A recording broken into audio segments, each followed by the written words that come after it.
창세기 9장 1절부터 7절까지 말씀입니다. 하나님이 노아와 그의 아들들에게 복을 주시며 말씀하셨다. 생육하고 번성하여 땅에 충만하여라.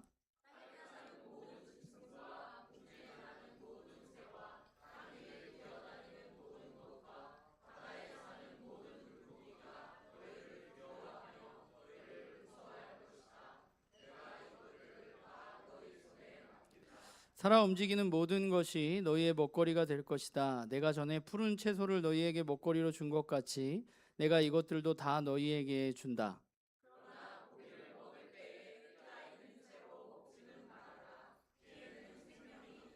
생명이 있는 피를 흘리게 하는 자는 내가 반드시 보복하겠다. 그것이 짐승이면 어떤 짐승이든지 그것에게도 보복하겠다. 사람이 같은 사람의 피를 흘리게 하면 그에게도 보복하겠다.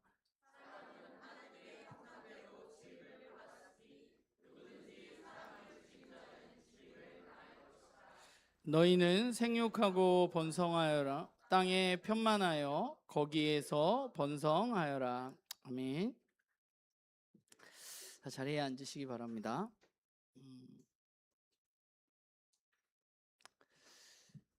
제가 요즘에 요리에 관심이 좀 갑자기 많아져가지고 요리 프로그램이나 요리 관련된 예능들을 되게 자주 보는데, 이제 그 보는 프로그램 중에 그 냉장고를 부탁해라는 프로그램이 있거든요. 근데 그 프로그램은 그런 거예요. 연예인이 자기 냉장고를 가지고 나와서 냉장고에 있는 재료들로 셰프들이 요리를 해서 대결을 펼치는 프로그램입니다.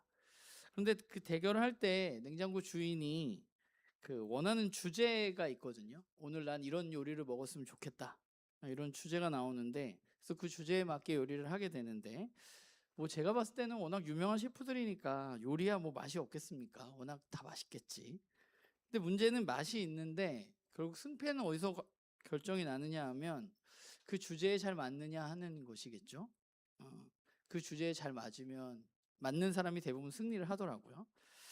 우리가 어떤 주제가 있으면 그 주제, 어떤 주제의 의도를 잘 파악하는 게 굉장히 중요합니다. 뭐 이것뿐만 아니라, 이런 프로그램뿐만 아니라 우리가 어렸을 때부터, 우리 지금 중고등학교 학생들 시험 기간이고 막 그런 걸로 제가 알고 있는데, 시험을 앞두고 늘 이제 그런 얘기 많이 하잖아요. 출제자의 의도를 우리가 잘 파악해야 된다, 뭐 이런 얘기 많이 하는데, 사실 이게 요리 프로그램이나 또 시험은 출제자의 의도에서 우리가 벗어났을 때 그냥 그 대결에서 지거나 또는 시험에서 좋은 점수를 좀 한번 못 받을 수 있습니다.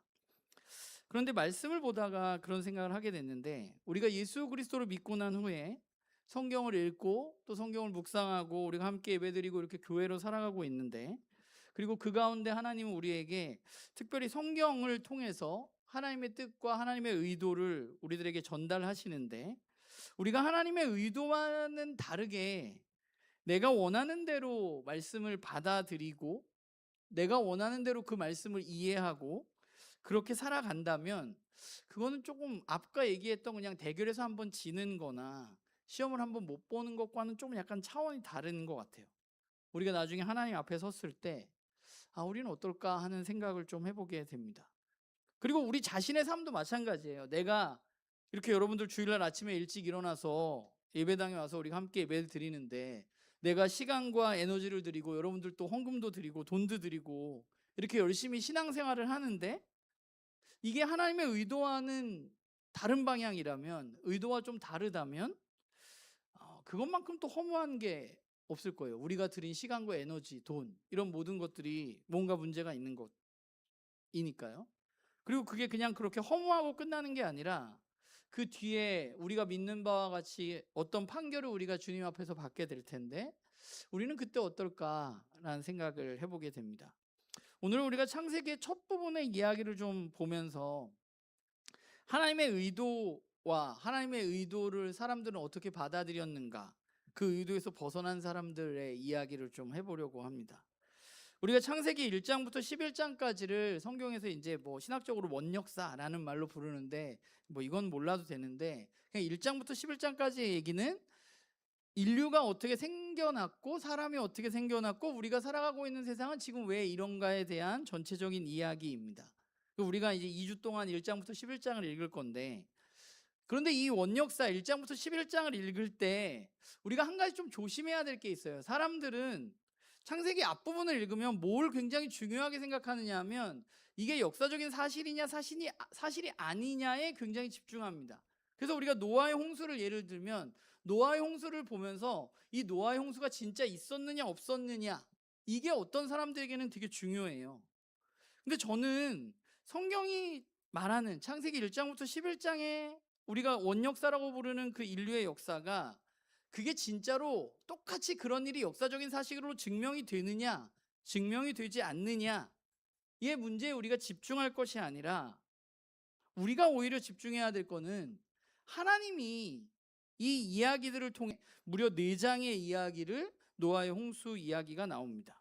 오늘 노아의 홍수 이야기를 좀 살펴보면서 오늘 말씀을 막 많이 찾을 수도 있는데 뭐 여기 나오겠지만 좀 차근차근 살펴보면서 우리가 오늘 말씀을 나누려고 하는데 우리가 생각해야 할 것은 온 세상과 사람을 지으신 하나님이 왜 그러면 사람들을 물로 심판하려고 하셨을까 하는 것입니다. 하나님은 왜 사람들을 물로 심판하려고 하셨을까? 그것을 창세기 6장 5절과 6절에 하나님 이렇게 말해요. 주님께서는 사람의 죄악이 세상에 가득 차고 마음에 생각하는 모든 계획이 언제나 악한 것인 뿐임을 보시고 땅 위에 사람 지으셨음을 후회하고 마음을 아파하셨다라고 말합니다.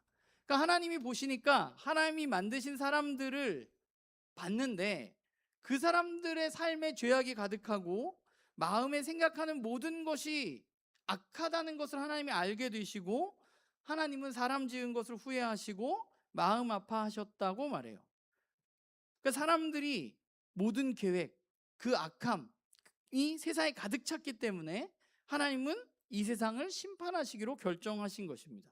그러면 우리가 저기서 죄악이 가득한 세상이라고 하나님이 말씀하셨는데 죄악이 가득한 세상은 그러면 어떤 세상일까? 죄가 만연한 세상은 어떤 세상일까?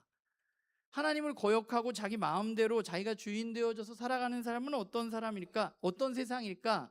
어떤 일이 벌어질까 보면 그 뒤에 바로 나와요. 창세기 6장 11절 13절에 보면 뭐라고 나오냐 하면 하나님이 이렇게 말씀하세요. 하나님이 보시니 세상이 썩었고 무법천지가 되어 있었다. 하나님이 땅을 보시니 썩어 있었다. 살과 피를 지니고 땅 위에 사는 모든 사람들의 삶이 속속들이 썩어 있었다.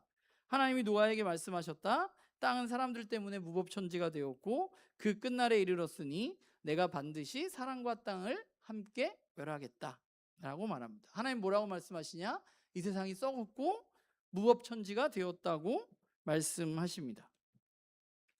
여기서 무법천지라는 말이 원래 우리가 새 번역으로 올해부터 좀 읽고 있어서 익숙하지 않은데 개역 개정에는 이제 포악함이라는 말로 나오거든요. 그리고 썩었다는 부패하다 이런 말로 나오는데 여기서 포악하다는 것, 죄가 만연해서 죄가 가득해서 사람들이 살아가는 세상이 포악함이 가득했는데 그 무법천지인 포악함은 어떤 세상인가?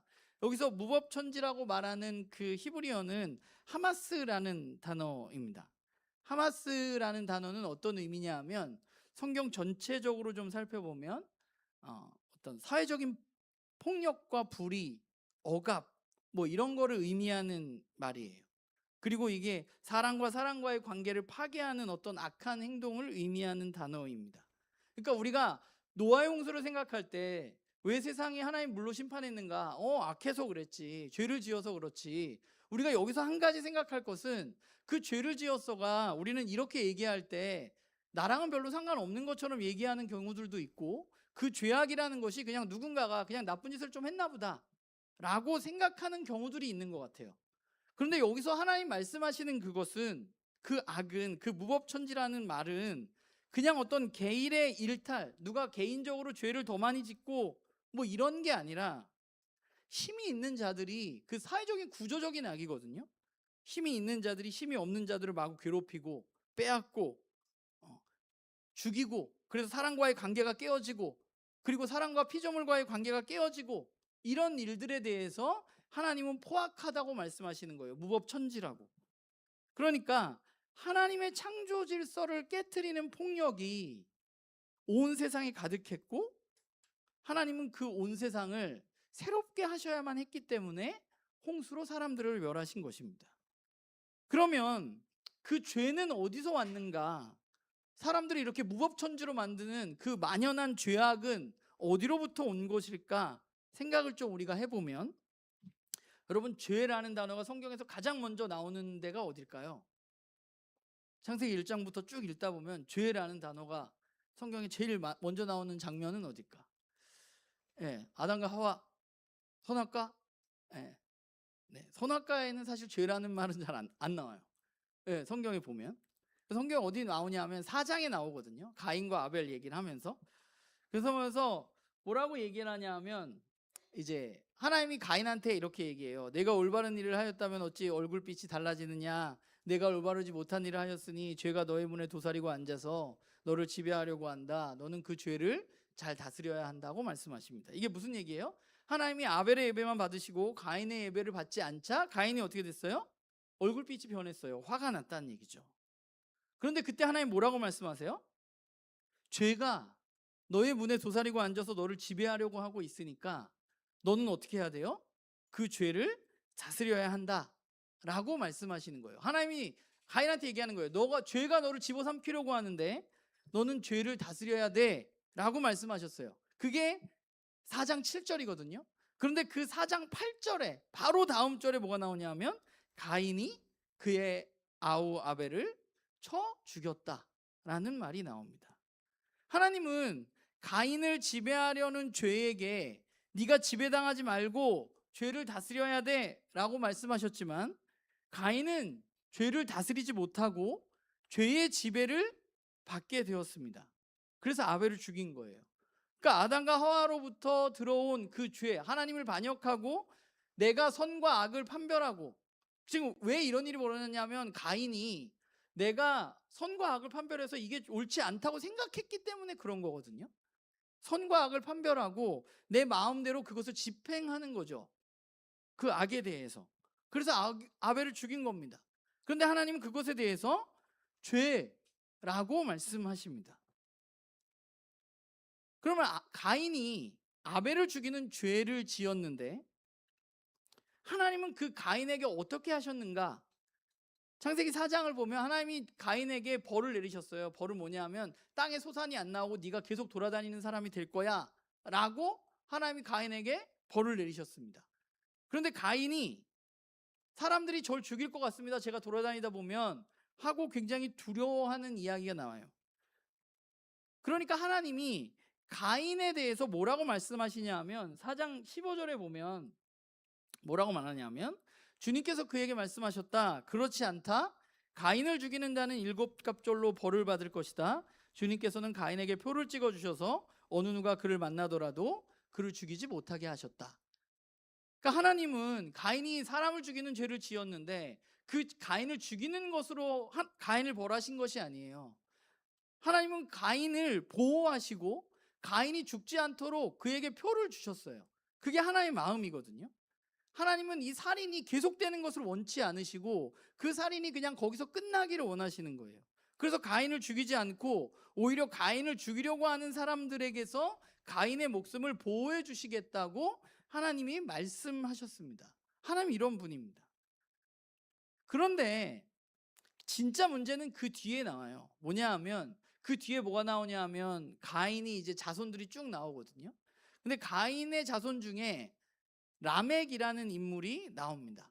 그런데 그 라멕이 어떤 이야기를 하냐 하면 창세기 4장 23절 24절을 보면 라멕이 이렇게 말해요. 라멕이 자기 아내들에게 말하는 거예요. 아다와 실라는 내 말을 들으라. 라멕의 아내들은 내가 말할 때 귀를 기울여라. 나에게 상처를 입힌 남자를 내가 죽였다. 나를 상하게 한 젊은 남자를 내가 죽였다. 그러면서 뭐라 그래요? 가인을 해친 벌이 7갑절이면 라멕을 해치는 벌은 77갑절이다 라고 말합니다. 그러니까 라멕이라는 사람이 뭘 했어요 지금? 자기에게 상처를 입힌 사람을 죽였어요. 그리고 아내들한테 자랑을 하는 거예요. 내가 상처를 받아가지고 죽였다고 두 아내에게 자랑을 합니다. 그러면서 하는 얘기가 뭐예요? 가인의 이야기를 빌어서 가인을 죽인 사람은 7갑절의 벌을 받을 것인데 나를 해치는 사람은 77갑절의 벌을 내릴 것이라고 이야기하는 것이죠. 이 말의 원래 의도는 뭐예요? 하나님이 가인에게 너를 죽인 사람은 7배의 벌을 내가 내리겠다 하는 말은 뭐예요? 하나님의 의도는 뭐예요? 가인을 보호하시려는 차원이었습니다. 그런데 이 말이 가인의 자손에게 몇 대가 지나서 가인의 자손 라멕이라는 사람에 이르러서는 이 말이 어떻게 이용되느냐 하면 자신에게 해를 입힌 사람을 죽였는데 그걸 정당화하는 것으로 뭐가 이용되고 있는 거예요? 하나님이 가인에게 했던 말씀이 이용되고 있는 거예요. 나 상처를 입어가지고 내가 쟤를 죽였는데 하나님이 우리 조상에게 죽이면 7배 벌을 내린다 했는데 나 건드리면 나는 77배로 복수할 거야 라고 말하고 있는 거거든요. 그러니까 하나님의 의도와는 전혀 다르게 사람들은 하나님의 말씀을 왜곡해 나갔습니다. 그래서 가인에게서 시작된 이 죄가, 아벨을 죽인 그 죄가 라멕을 거쳐서 우리가 오늘 읽은 노아 시대에 이르게 되었을 때 어떤 일이 일어났느냐? 그 죄악이 가득한 세상, 라멕처럼 생각하는 사람들이 너무 많은 세상, 그런 세상이 된 거예요.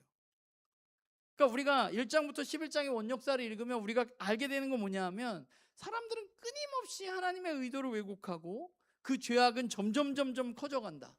자기의 마음대로 살고 내가 선과 악을 판별하는 일이 우리에게 굉장히 좋은 일일 것 같은데 사람들이 선과 악을 판별을 하게 되면 어떤 일이 일어나는지 우리는 원역사를 통해서 보게 되는 것이죠.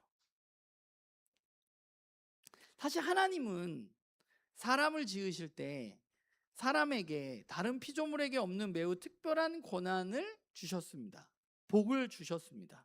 그게 우리가 잘 아는 창세기 1장 28절의 말씀이죠. 하나님이 그들에게 복을 베푸셨다. 하나님이 그들에게 말씀하시기를 아담과 하와에게 뭐라 그러는 거예요? 생육하고 번성하여 땅에 충만하여라. 땅을 정복하여라. 바다의 고기와 공중의 새와 땅 위에서 살아 움직이는 모든 생물을 다스려라 라고 말씀하셨습니다. 생육하고 번성하고 땅에 충만하고 땅을 정복하고 모든 생물을 다스리라고 하나님은 우리에게 복을 주시면서 말씀하셨습니다.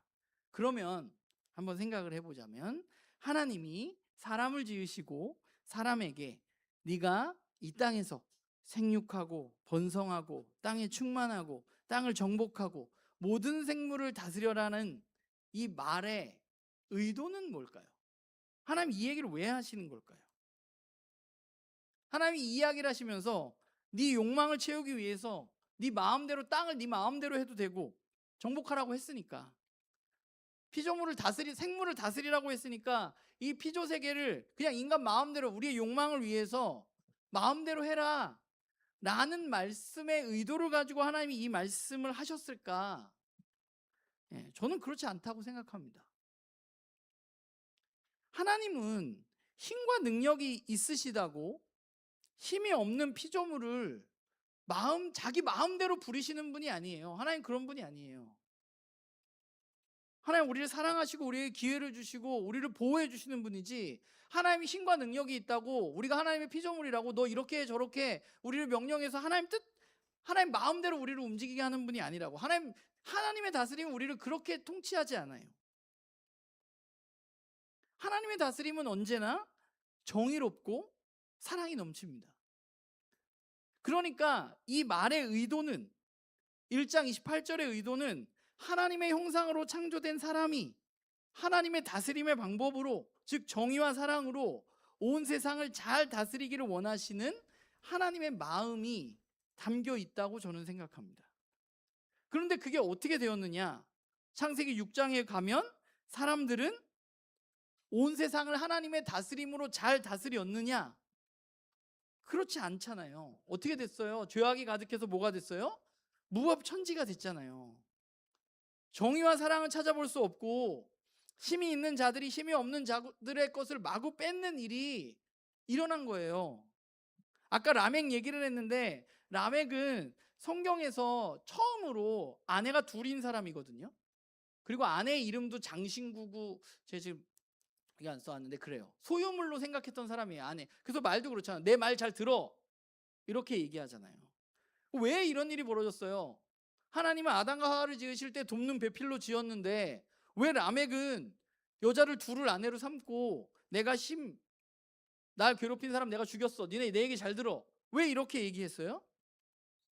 힘이 있는 남자가 힘이 없는 여자를 자기 마음대로 아내를 삼은 거예요. 그냥 뺏은 거예요.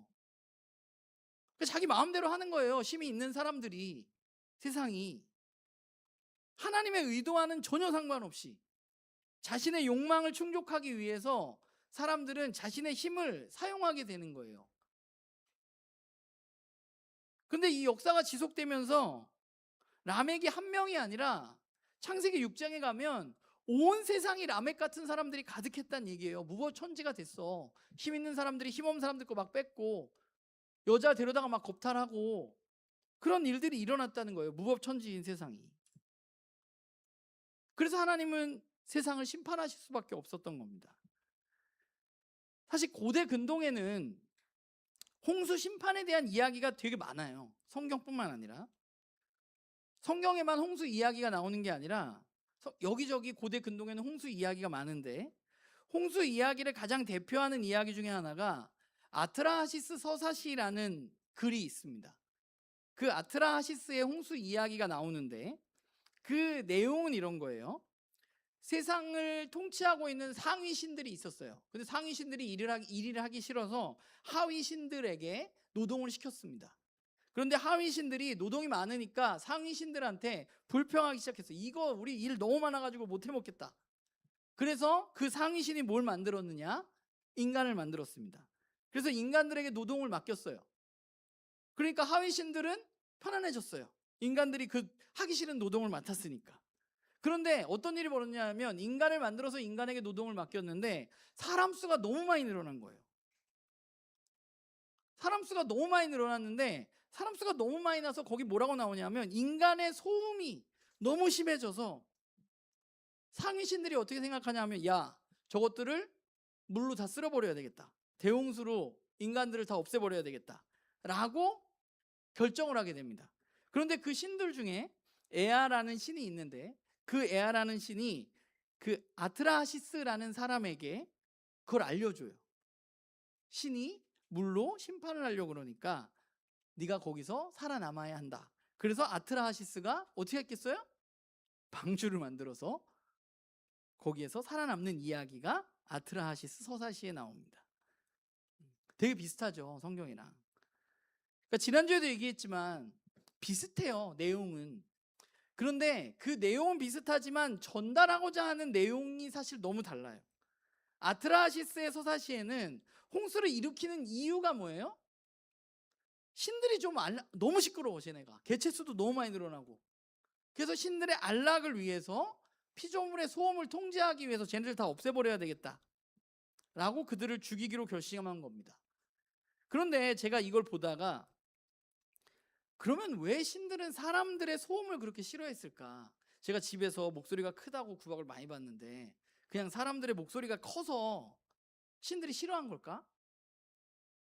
그래서 죽여버리고 싶었나? 라는 생각을 해보니까 그건 좀 너무 과한 것 같아. 그런데 고대 근동의 글들도 그 설화나 서사시 같은 것들도 사실은 그냥 쓴 게 아니에요. 글은 그냥 쓰여지는 글은 없어요.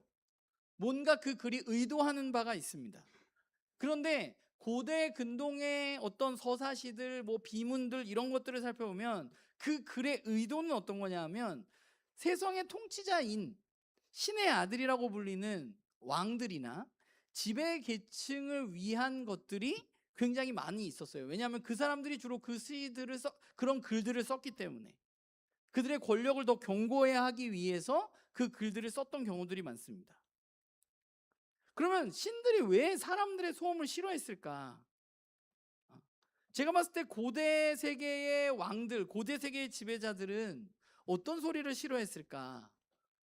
나랑 급이 다른 노예처럼 부리는 사람들이 점점 수가 많아져서 그 사람들의 입에서 내가 일을 시키는데 아우 힘들어 죽겠네, 우리도 좀 편안하게 쉬게 해주지, 우리도 안식하게 해줘야지, 우리한테 너무하는 거 아니야? 이런 불평과 불만들이 이야기가 나오는 것을 지배자들은 싫어했을 겁니다. 그렇기 때문에 피지배자의 인구가 너무 많은 것을 원하지 않았어요. 적정량만 있는 걸 원했어요. 왜냐하면 피지배층이 너무 많아지면 반란을 일으킬 힘이 생겨서 반란을 일으킬 수 있기 때문에. 그 바로가 모세를 죽이려고 했던 이유도 뭐예요?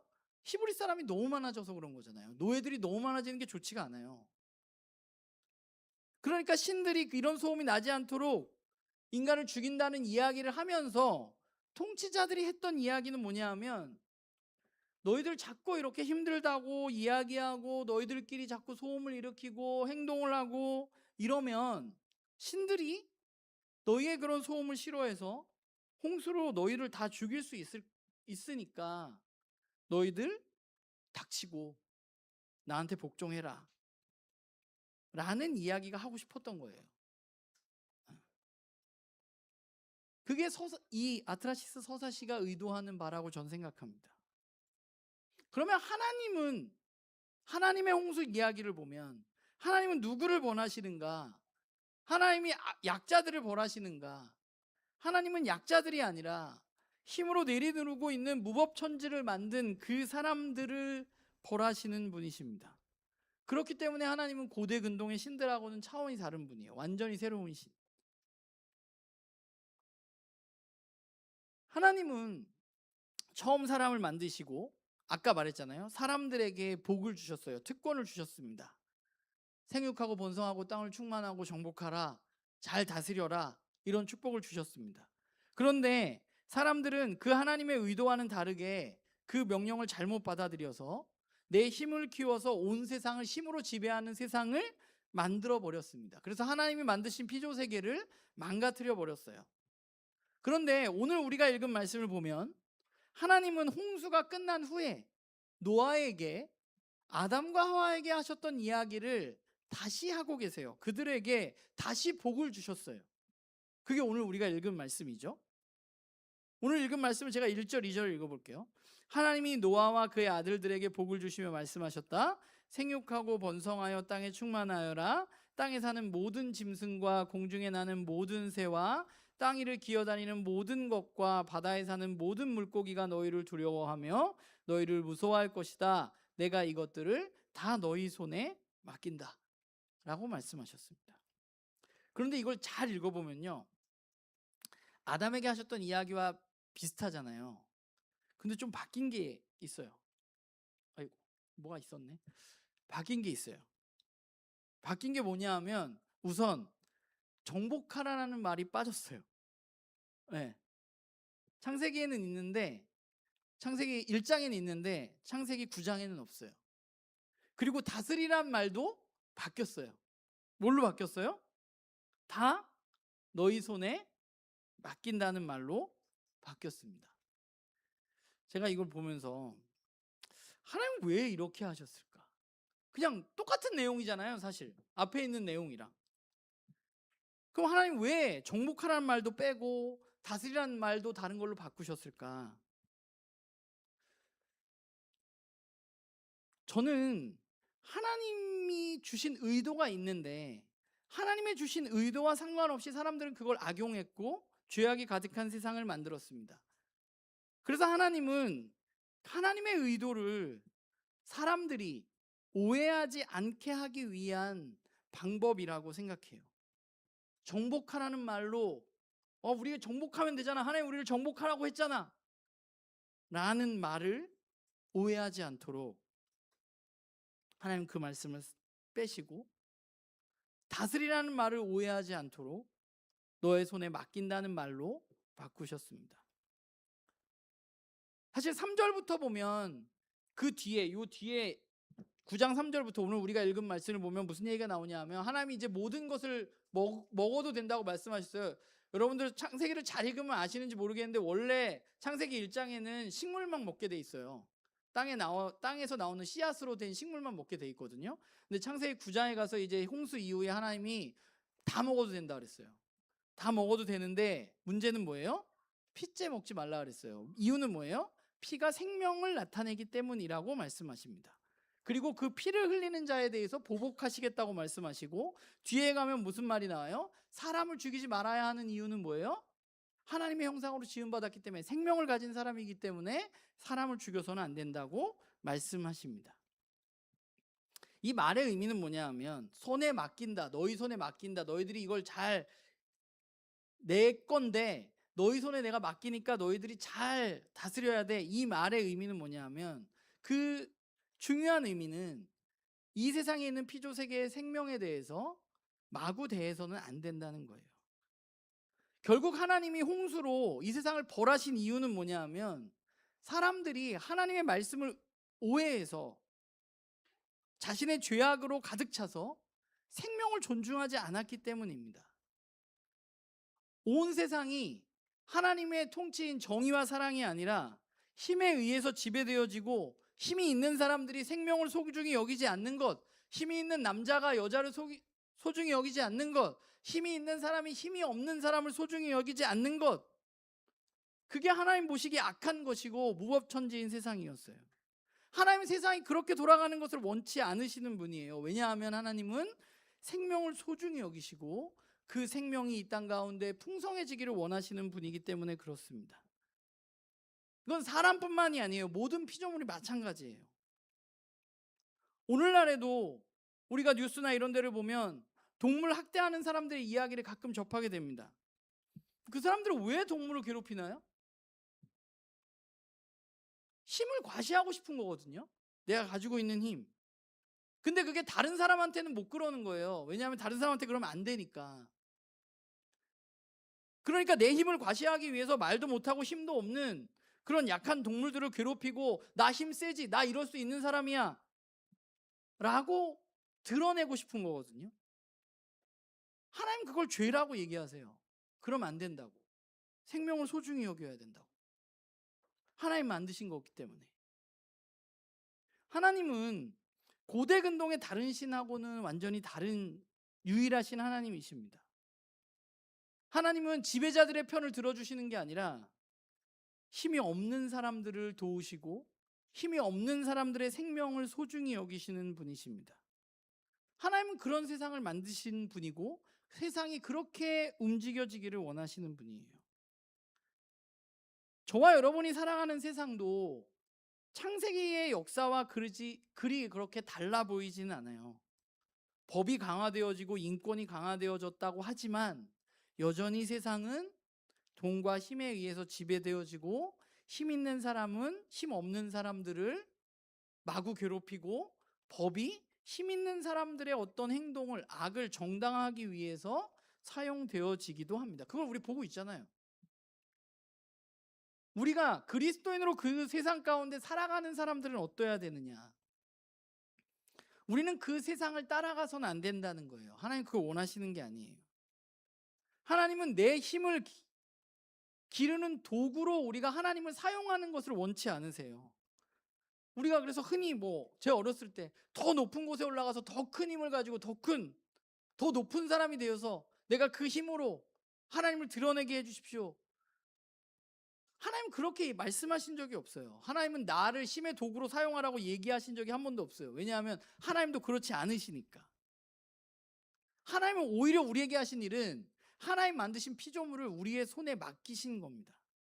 세상의 방법을 따라가지 말고 그걸 못 쫓아가가지고 나는 왜 이게 안 될까 이러지 말고 힘에 의해서 지배되어지는 그 세상의 방법이 악이고 그것이 하나님이 보시기에 악한 것이고 틀렸다는 것을 드러내는 사람들로 저와 여러분을 부르신 거예요. 하나님 우리에게 모든 피조물을 맡기셨습니다. 그러니까 마땅히 우리는 그것들의 생명을 존중하는 사람이 되어야만 합니다. 온 세상을 물론 옆에 있는 사람들 우리가 소중히 여겨야 하지만 우리가 옆에 있는 사람뿐만 아니라 하나님 만드신 이 피조세계 전체를 우리는 아끼고 사랑하는 사람들로 살아가야만 합니다. 그게 하나님 우리에게 오늘 노아에게 말씀하신 말씀의 의도라고 저는 생각해요. 말씀을 준비하면서 창세기부터 시작해서 성경의 시간을 거쳐서 기독교의 역사 속에서 우리는 얼마나 많이 하나님의 뜻과 하나님의 의도와 상관없이 우리들의 욕망대로 성경을 해석하고 성경을 통해서 우리의 욕망을 정당화한 일이 많았는가라는 것을 돌아보게 됩니다. 요즘에 주은이가 이제 시험 공부하면서 세계사 공부를 하는데 어제 이렇게 공부를 하면 제가 저한테 이렇게 와가지고 자기 공부했다고 이렇게 연설을 하거든요. 자기 공부한 거를. 그래서 어제 저에게 십자군 전쟁에 대한 강의를 주은이가 잠깐 해줬는데, 십자군 전쟁 왜 일어났나요? 하나님이 사람을 그렇게 막 전쟁을 일으키고 죽이고 막 이래도 된다고 성경에 말하지 않았음에도 불구하고 마치 하나님의 말씀을 보면 그래도 되는 것처럼 그 말씀을 부추겨서 그 전쟁을 일으킨 사람이 누구예요? 주교들입니다. 왕이 시작한 게 아니에요. 성직자들이 시작한 겁니다. 명목은 예루살렘을 이슬람이 공격했다는 명목이었지만 사실 그 사람들의 욕망 때문이었어요.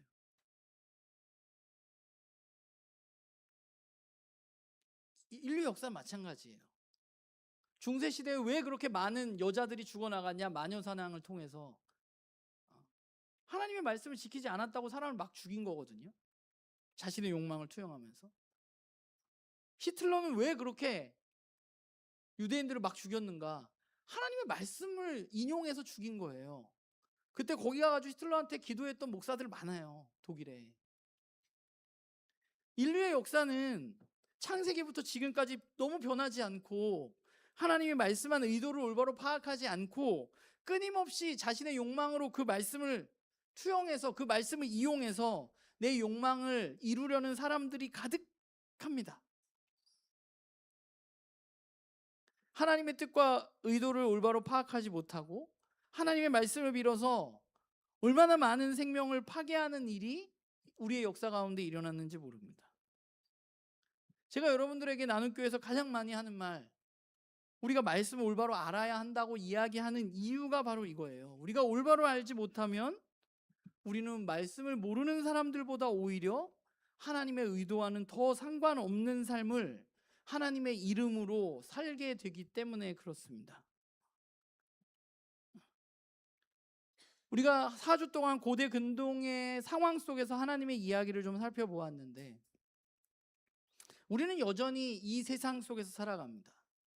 이 세상 속에서 하나님의 말씀을 읽고 이 세상 속에서 하나님의 말씀을 해석하고 이 세상 속에서 하나님이 어떤 의도를 가지고 있는지 우리는 찾아내야만 하는 사람들이에요.